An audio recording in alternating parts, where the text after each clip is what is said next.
Bienvenue dans cette vidéo sur l'échange.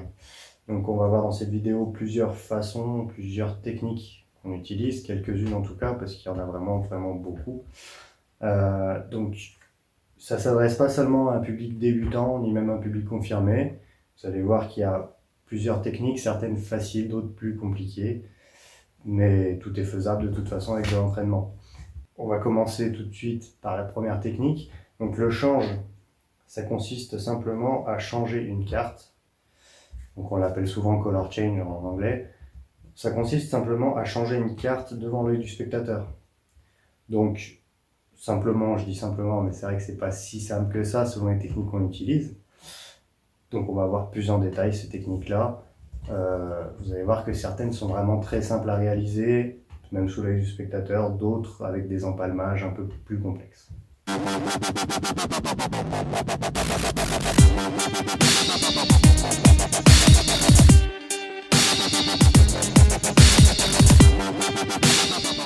Pour la première technique, alors tous ceux qui sont déjà confirmés, vous pouvez tout simplement sauter cette partie puisque vous la connaissez plus que bien. Donc, comme vous avez pu le voir, en fait, on va d'abord commencer par faire monter la première carte. Et en fait, on va l'échanger contre la deuxième qui se trouve là. La manipulation, en fait, elle est relativement simple. Vous commencez par faire monter la première carte tout en couvrant bien la deuxième. Et ensuite, avec cette partie-là de la main, vous allez faire redescendre la deuxième carte et la faire passer dessus. En fait, ce qui va se passer simplement lors de la manip, c'est ça. Elle descend, hop, elle passe au-dessus et vous égalisez. Donc ça, c'est l'un des color change qui est quand même le plus simple à réaliser. Parce que c'est vrai que ça va très vite quand même. C'est pas ce que je préfère parce qu'on est obligé d'avancer quand même la carte. Et moi, pour moi, ça trahit un peu quelque chose. Mais ça reste quand même relativement simple à exécuter. Et ça reste quand même spectaculaire à voir.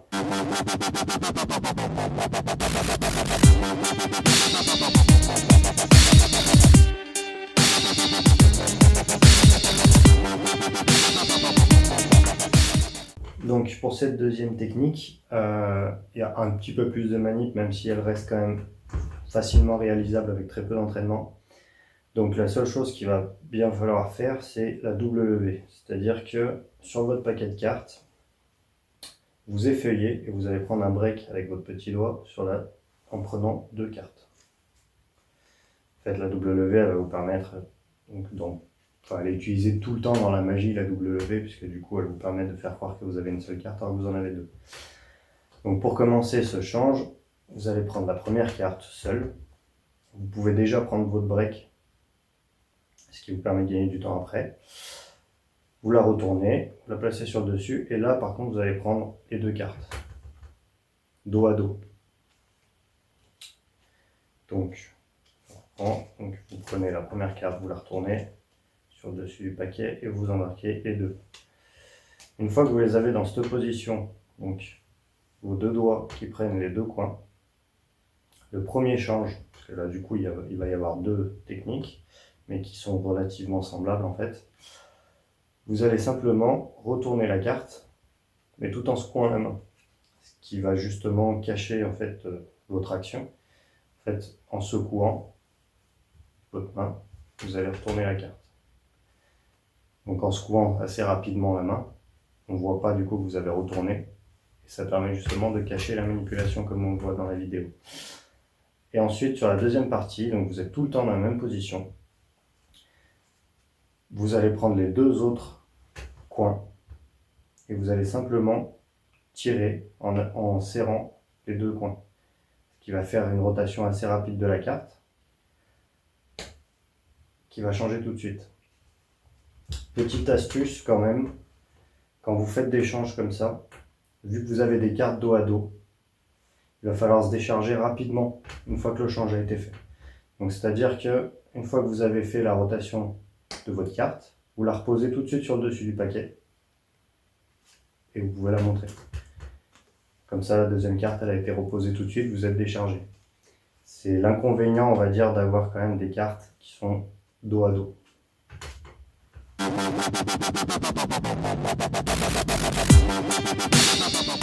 Ce change-là, je l'ai mis dans la vidéo, il est loin d'être pratique et surtout, vous ne pouvez pas l'effectuer à 360 degrés ni même à 180. Le public doit être bien face à vous selon un certain angle de vue parce que vous allez comprendre tout de suite, mais en fait le change, donc pour commencer vous allez prendre un break en double levée et vous allez prendre donc deux cartes. On les tient avec deux doigts sur le devant et le pouce derrière, donc dans cette position là, et en fait le change il va simplement se faire sur cette action là.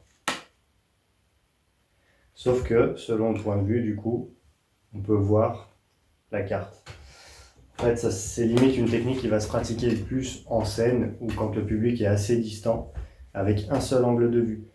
Quand vous avez des gens autour de vous, il ne faut surtout pas essayer des techniques comme ça, sauf quand vous êtes un peu plus confirmé et que vous arrivez sur une table à jeter la deuxième carte sur la table qui vient rejoindre un paquet. Ça se fait, mais c'est quand même risqué, on va dire, comme technique. Donc quoi qu'il en soit, donc une double levée.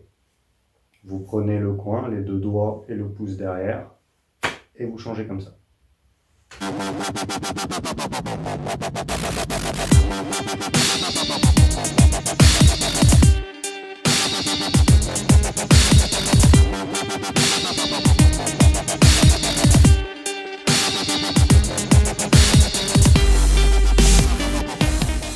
Pour finir, cette technique, c'est celle que je préfère, qui demande quand même un petit peu plus de manipulation. Donc en fait, vous allez avoir votre paquet et vous allez le tenir avec trois doigts sur le dessus du paquet, le pouce en dessous et votre index sur le côté. Vous ramenez l'autre main vers le paquet et en fait l'action, donc elle va se passer en dessous. Vous allez en fait décaler la dernière carte et la passer en empalmage. Donc de face, on n'y verra rien. Donc je n'effectue pas tout de suite le change. Quand je l'ai en empalmage la carte, je n'effectue pas un change tout de suite. Parce que simplement, ça peut justement se voir si vous effectuez tout de suite le change.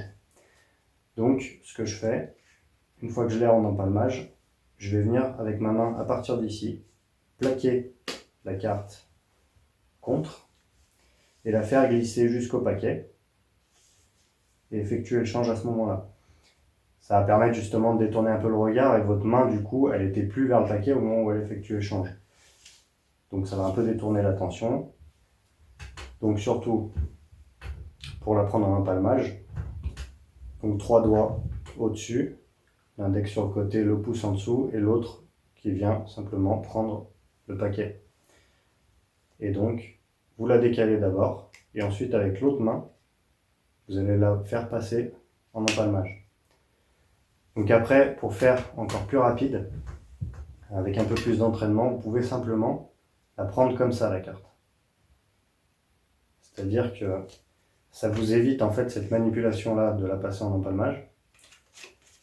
Vous allez simplement la prendre ici, donc de face, on ne la voit plus. Et en fait, en la faisant simplement après glisser.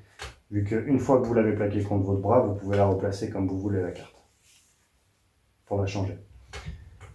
Donc après, ce change-là, moi je préfère quand même le prendre en vrai empalmage. Ça demande juste un tout petit peu plus d'entraînement. Mais en fait, le fait de s'entraîner à faire un empalmage par en dessous, c'est vrai que c'est vachement pratique pour faire après d'autres tours. Donc merci à tous d'avoir suivi cette vidéo. Donc pour info, les cartes que j'ai utilisées pour ce tuto, c'est les cartes NOC. Donc d'ailleurs c'est l'ancienne version, il y a une nouvelle version qui est sortie. Donc bon, c'est des cartes que j'aime bien, même si j'utilise beaucoup du Bicycle aussi, du Bi. Je trouve que c'est de la bonne cam. Donc voilà, donc, je donne simplement mon avis, je suis pas commissionné par NOC. Et simplement, voilà, je trouve que c'est des bonnes cartes. En plus, elles ont un marquage pour savoir quel est le symbole de la carte. Un marquage qui est facile à utiliser avec un peu d'entraînement. Et ça vous permet en fait de simplement savoir si c'est un cœur, si c'est un trèfle, etc. Donc ça peut permettre de faire certaines routines assez drôles. Et surtout, c'est un marquage qui est vraiment invisible. À moins de le savoir, vraiment, c'est vraiment impossible à voir.